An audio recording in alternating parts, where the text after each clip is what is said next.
বন্ধুরা, আজকে সোমবার আমি পনির পটল আলু দিয়ে একটা রেসিপি তোমাদের সঙ্গে শেয়ার করি। পনির আমি দোকান থেকে 150 গ্রাম পনির এনেছি।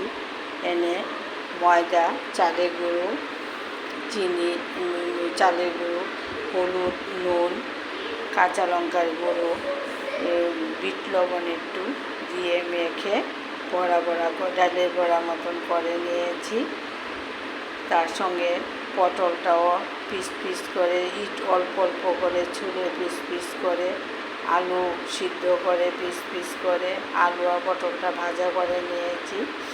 ভাজা কড়াইতে তেজপাতা, শুকনো লঙ্কা, গোটা জিরা, মেথি, লং, এলাচি, দারচিনি দিয়ে আমি ফোড়নটা দিয়েছি। জিরার গুঁড়ো, ধনের গুঁড়ো, আদা বাটা, লঙ্কা বা কাঁচা লঙ্কা বাটা, রঙের জন্য কাশ্মীরের লঙ্কা, ভালো করে পরিমাণ মতন হলুদ, নুন দিয়ে আমি ভালো করে কষে পটল আর আলুটা দিয়ে দিলাম।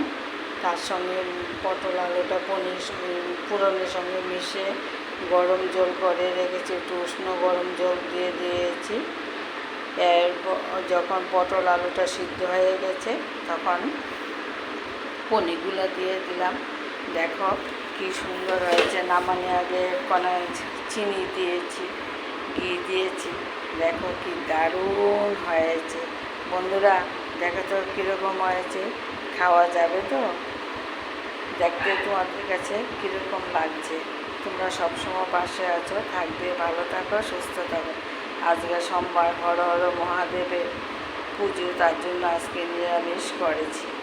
আগামী দিনে আর একটা নতুন রেসিপি তোমাদের সঙ্গে শেয়ার করব। ভালো থাকো, সুস্থ থাকো।